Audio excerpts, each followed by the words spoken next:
Because if you're not scouting a referee, you're doing your kids a big disadvantage. You see what I'm saying? Because go out and scout this referee. I want you to see him. And I have my assistant write down his tendencies. What does he tend to do? Does he cause a lot of charges? Does he cause a lot of offensive fouls? Does he allow hand checking? You see what I'm saying? What about the push? Does he see the whole court? All of those things, because remember, the referee has to see a whole bunch of things that's going on in the court. Is he a runner? Or does he he stays back? So that means he doesn't run to the half court to be on top of the play. So there's a whole thing. And then you got to know the rules. Most coaches don't know the rules. Right. And the referees know the rules. So when they get in an argument with the referee, they don't really know what they're arguing about because it could be something different. So I think ref have the most difficult job.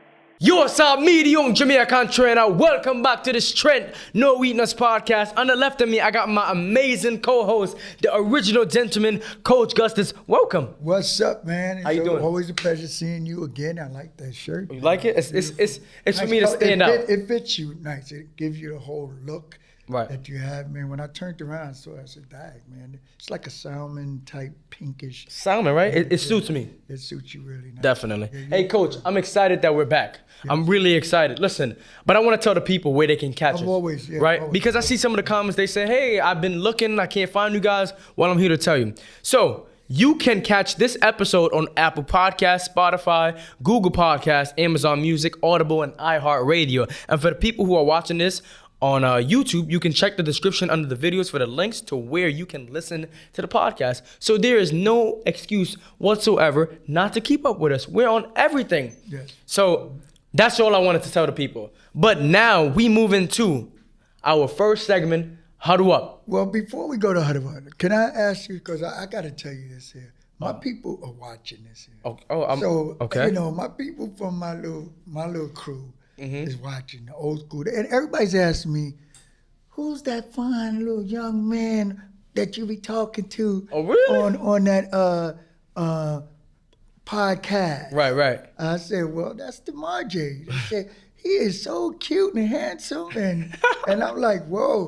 And he's so intelligent and everything. No, I'm serious. I'm getting this here kind of stuff. He says, yo, Coach, so what does he do? Because now they're learning of you. Right. And they see that you have been, the last topics that we had on young ladies, they was really, really getting, they said, boy, oh boy. It's just, one lady said she saw it, she watched it, and she said she couldn't believe, she was so happy to see the innocence of a young boy growing up. And she said, it's a pleasure. Right. There was no roughness. They're like, I don't know. I'm trying to figure this out. And we trying to do this. Right. And man, and she really, really, I love to meet his parents and everything like that. So, but just to hear her say that, because that's some of the things that we steal away from our young people so quickly. And they're giving them a chance to grow up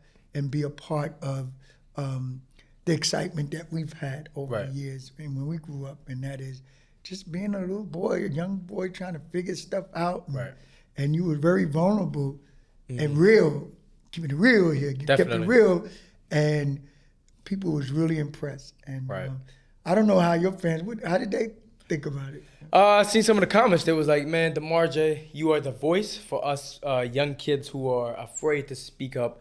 And I said, man, that's my job here. I'm here to talk. And the question that you have that are not able to be, broadcasted or people to hear out live, to get a live response, I'll ask those questions and you'll get a live response from somebody who's a love coach, a relationship coach, a coach who knows everything. And we got some answers. I got schooled on some decisions actually and what to do. And, based on just what to do in general in a situation like that. So before we get into, I just want to ask, and this is just between you and me. Okay. Did you use any stuff yet? I did, Coach. What? Get out of here! It worked. It worked. It wasn't too corny, was it? It worked. Okay. I'm trying to show you it worked. It worked. It worked. So listen. So what he's telling me is definitely nothing wrong, guys. I'm telling you, the source that he gave me on the last episode, you guys got to listen to that and go execute. Yeah, that was good, man, because it worked. It definitely worked. We got I got some more stuff. So the next time the producer put up some stuff with us again, we'll be rocking it on that there, because it's always good to know, man. Yeah, we letting our source in front of somebody. We gotta keep it in a tight seal. You know what I'm saying? Well, we can't let it out. I don't know, but she watches this too, because you know. Oh man, she knows about it too. Okay. Hey, by the way, Moms is on the set. Moms is on the set, yo, guys. We gotta give a shout out to Moms. She's in the building. Shout out to Ma Dukes. Man, we just had a birthday bash the other day. It was my cousin's birthday. So this is the segment of What's New. Right. My cousin had turned 16 years old. Shout out to you, Jayla. Yeah. And my mom, man, she's just a hardworking woman. She had to go cook. She had to do all that. No. She had to go help. But I want to give a shout out to my auntie, man.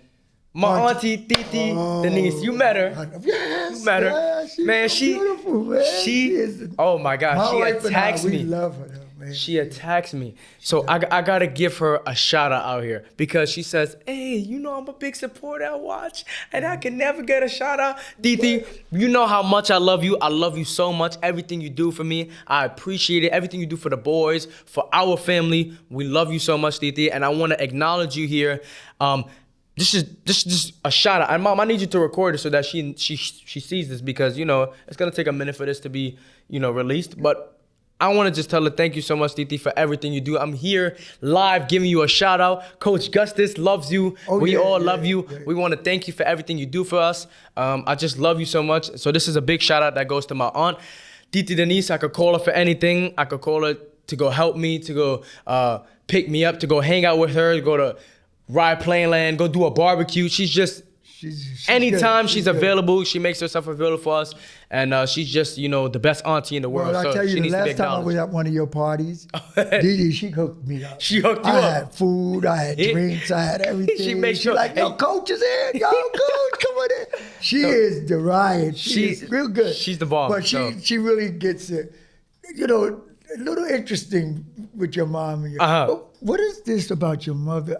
She now is like top in like what, TikTok and all that kind of stuff. Man, Coach, we got to speak about it because this is what the heck? How does she? I remember she was the shyest person in the world. This is reality. Now she's snooping around trees. Now you got to be careful. Yeah, because you got the camera on you. Because I can be literally sleeping.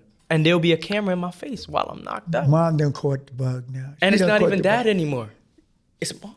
She has now been mind controlled. She's been like, I don't know what happened. There's like a robot brain. Y'all put her in that. Though. She's now just phone. Yeah, she got the phone, right.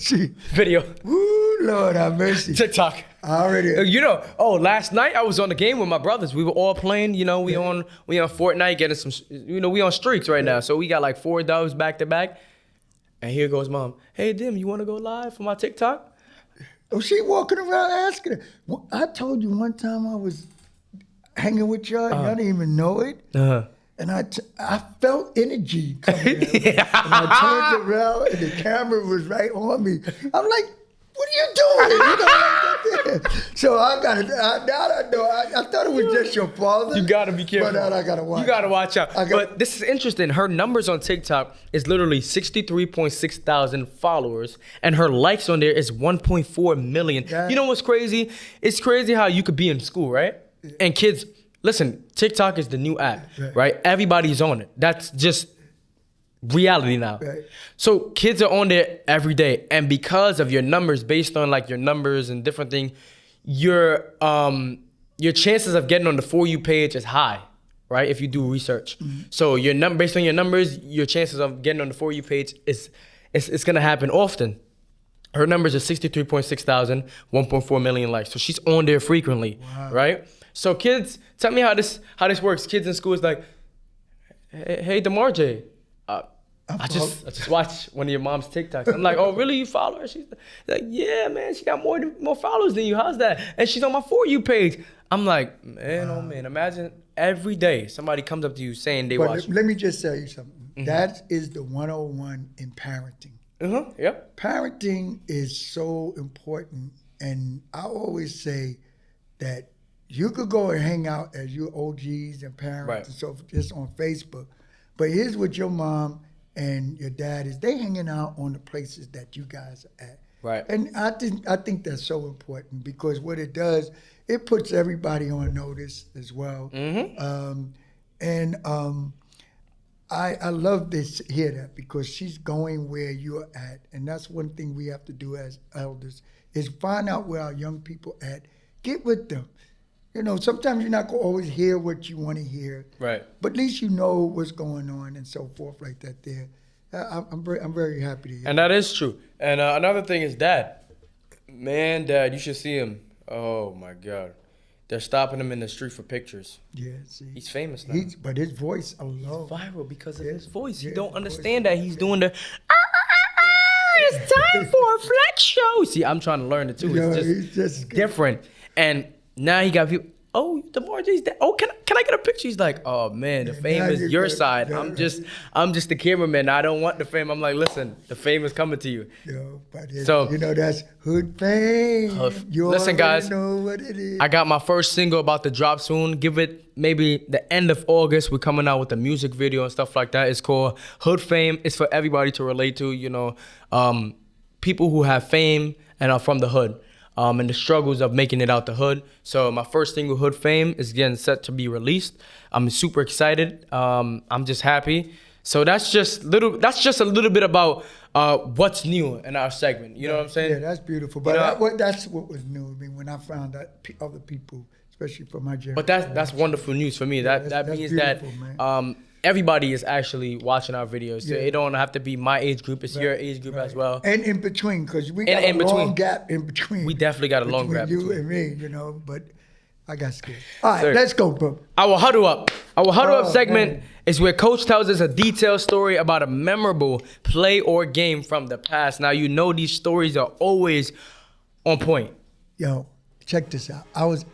I'm at Nazareth High School. I'm the head basketball coach. Oh, you took me to that school? Yes, I showed you where it is. And we decided to go on, after we won the city and the state championship back to back. Wow. We got invited to go and play ball in the Bahamas. So the Bahamas, and we at Freeport, Bahamas. This is like the biggest tournament on the island. Wow. Every team comes in there. So we get on the island. I got this young guy named Rob Phelps. He's the head coach at Bedford Academy High School right now, but he played professional basketball. Plus, he was my leading scorer in New York City history. And we went to this game, and they have a trophy on the island. The trophy must be like 7 feet tall. And whoever wins this here trophy basically takes it to their school and keep it for the entire year. All right? No one ever won this tournament that came from off the island. That means that no matter where you came from, you could come from another country or whatever, like we have, but you never win the tournament. Somebody on the island of Bahamas will win this tournament. So we get down there, man, oh man, Demarjay, place was packed. It was, I mean, so many people. The games are packed. They had the culture, boom, boom, boom, boom, boom, boom, boom, boom, boom, boom, boom. Sound pretty good, right? Yeah, I can rap to that. And yeah, that's what I'm saying. And they were marching into the gym. The gym was packed. It's hot and everything. And we played our first game there, and Rob Phelps, he just went off, man. He scored like 54 points to help us win this game. And the place was crazy. They was going over. When they finished it, they was calling him Michael Jordan. He was scoring so much, all in their radios and newspapers, all out on the time. So that we wound up making it to the chip. because it was a tournament. We wound up making this trip. We already knew that, look, this trophy, how are we going to take this trophy back? Wind up winning the championship. We won the gold, man. And we was trying to figure out how are we going to get, it cost us more to get the trophy back to the States and so forth. I told them, look, we'll take a picture with us and the trophy. Y'all can keep it here. We'll just take a picture and hang it up in the school at Nazareth High School. That's how big that trophy was. It was 7 feet tall. It was amazing. But to win that tournament, that gotta be, and so forth, man. And ever since then, we came back the next year. Of course, we lost the next year because we want to make sure that Phelps was gone. And they invited us back and forth. And then one year, me and John Sally went after he won the championship with the Detroit Pistons. And we all both of us got on the flight, and we pretty much got in there and did clinics throughout all over the place, riding on private jets and planes and so forth. I was scared as heck because I'm going over the thing. But it was really a nice time, all because of that first game. So that was a great time for us as young people, to see young people get experience. And that's so important, because that shows how your first impression lasts. So based on that and what you guys did, how you executed out there, they invited you guys to more, and then you were able to go out there with John Sally, Mr. John Sally, and go run clinics out there, and go do different things. And got paid too. So and you're right. And our young people were so respectful. Everybody, they're just like, yo, we like them. Come back, and we came back the second year. So that's what's up. And they wanted to get some revenge. Your stories never miss. Your stories are always a hit. So it's all right, man. So, man, I tell you, man, people gonna be talking about stories with you. Right. That's why you gotta always appreciate your history. Right, definitely. Because the bottom line is we're making history right now. So your story, I can see me 10 years from now, come here, little one, let me tell you about the story about this guy, Demarjay Smith, and his story and what he's done to get himself to where he's at. That's what's up, Coach. And by the way, man, you're doing a great job with this, man. I'm doing a great job? Yeah. I'm trying to be a better host. Yeah, I'm trying to get better at hosting the show. You're growing, man. You're growing. I'm watching you, man, and I feel like I'm a true co-host with you, as opposed to, because you just. I feel so bad when I say co-host, because I want you to be the host. No. That's for you. You sure? This is your thing, man. This is how you do it. I'm happy to be a part of it. Guys, you're doing a great job too, producers. We just got to acknowledge you. So now we got our Say Less segment. This is from Frederick Douglass. This is a quote. It says, "People might not get all they work for in this world, but they must certainly work for all they get." That's different. Now you're different. So you think about it, man. I understand what he said. Let's listen to what he said.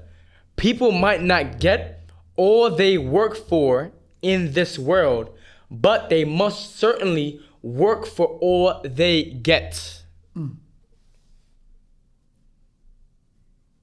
does that mean to you? So look, the first part, here we go. People might not get all they work for in this world. So sometimes the thing that you work for in this world, the things that you desire, the things that you're going for, the things that you are hunting, your goals, your dreams, your reality, those things sometimes you may not get in this world. And it's sad to say that, but it's the truth. So that first part is so true. And now we move on to the second part, but most certainly they work for all they get. Some people put in the work for everything that they receive in life. Everything that they got, they worked for it. So this quote right here, this means a lot too, because this is the truth. This is for a lot of people out there who are going through the same thing. They may not get everything that they work for in the world, but the things that they got, they most definitely worked for it. Right, and that. I'm glad you laid that out really nice, and I wanted you to answer that question, because I think it's so important for young people to hear how you articulate that, because It is true. And a lot of times we have dreams, we have aspirations and things that we want to do. And people tell you, well, you work hard, you're going to get these things. Right. That's not a true statement. It isn't. No. And this is the challenge that we have. Sometimes we got to be careful about the words that we say to our young people and so forth. But that second part of it is surely what you do have, you work for it. Rather you work very little or you work a lot. But whatever is the end results, that's what you have. So this is the reason why when you have people that are great actors and made it to the NBA or made it here, they work for that. And that's what they have. But if you have people just like me to put in my time in what I work for, I got what I had. That's why I still can hoop. Right. You know, my wife asked me one day, she said, on Father's Day, I remember this here, she said to me, do you have to go play basketball? You did mention that in the last and I always say that because, no, I get to go play. So, because I worked at this here. So what I have is based on what I worked on. Right. So it's so true in that statement. And turn around, take a look at what you have. And you should be able to say, I worked my butt off for this here. And I feel good about it. Don't feel bad about the things that you have. But now if you want more, you have to increase your capacity to receive more. Right. And that means you got to build so that you can receive additional things that you're working hard for. That makes so much sense, Coach. You just broke it down in a way that everybody can understand it, and to show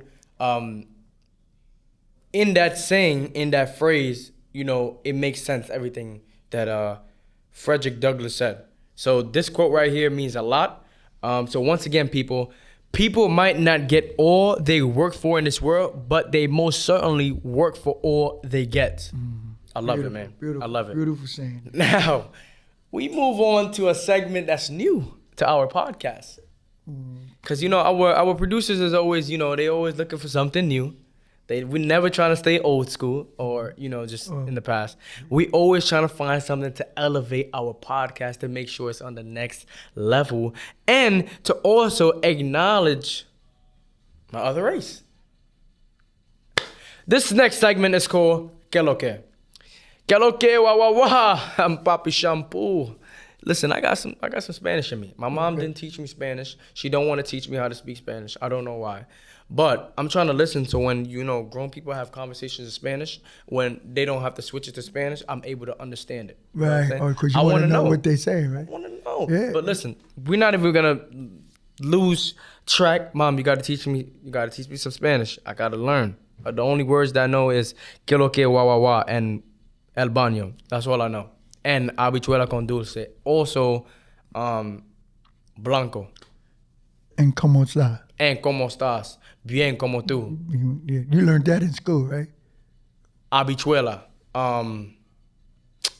Escuela. I know other ones too.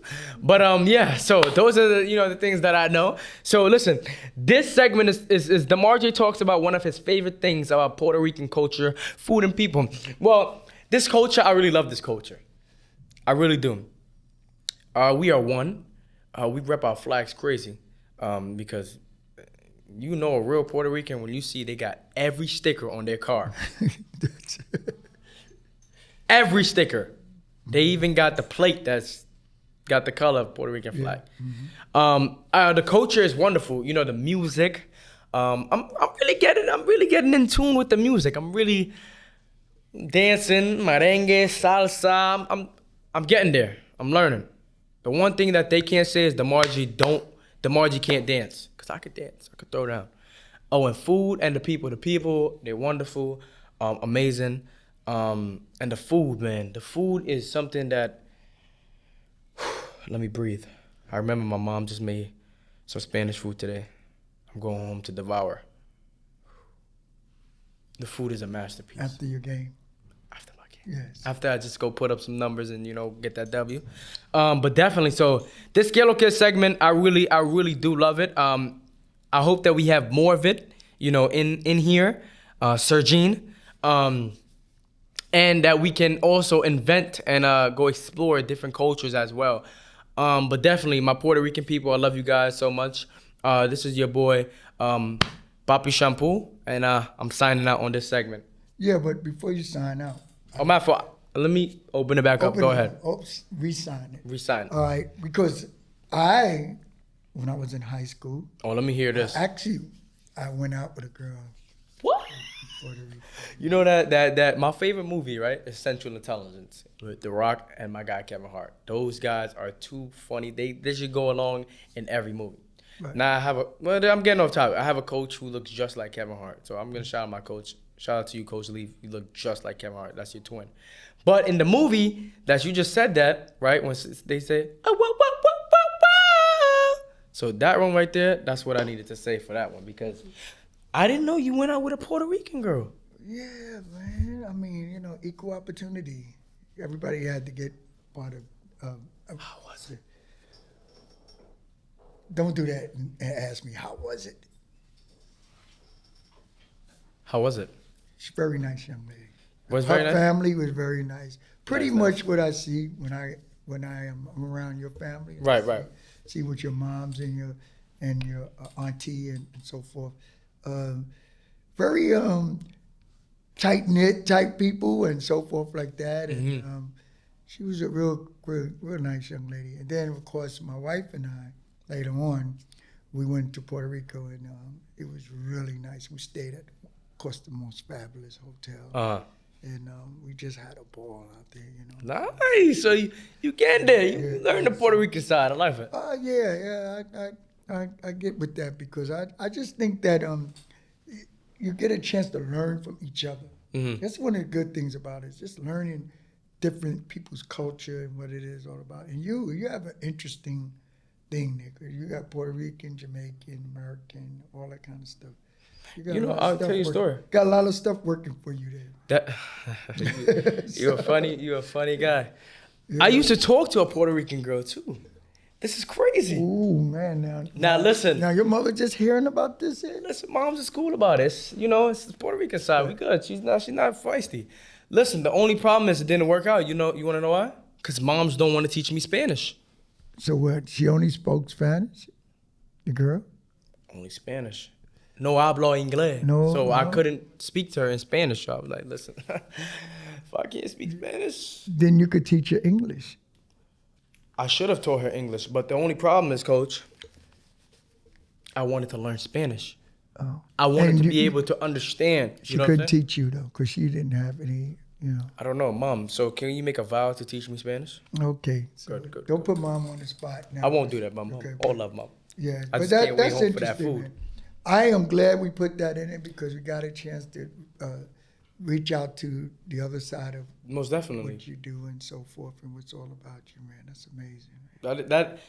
And that's what it's about, Coach. Us tackling other parts and acknowledging other areas. We're acknowledging our Spanish side. Mm-hmm. And we love them. Everything they do is just, it's interesting. Yeah. All cultures have. All cultures interesting different things. So just definitely. Now, this fan question that I'm looking at, I want to know. This is from Daniel P. He says, Coach, did you ever consider being a referee? I have never, ever considered being a referee. In fact, I do not ref. I don't even carry a whistle in practice. Really? Because to me, my voice is my command. Right. When a whistle is blown to me, it stops everybody. And everybody stops like if I was a referee. Right. But when I coach, I never have a whistle. I would say, ho! Just like that. And all I had to do is say, ho! I don't care where I was at. My players heard, ho! And they would stop. And I would speak. Now, when I spoke as a coach, you're not even moving. So, look, let's do the mannequin challenge. Do ho. Ho! See that energy, but then your eyes got to be on me.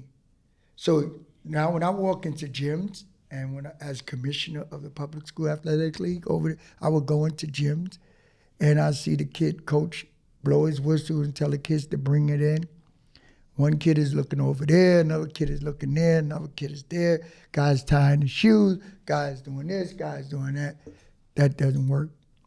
Because you need to have everyone undivided attention. Which is true. And once you get used to my voice, even if I'm in the audience, my voice will stand out because you're so used to hearing, ho!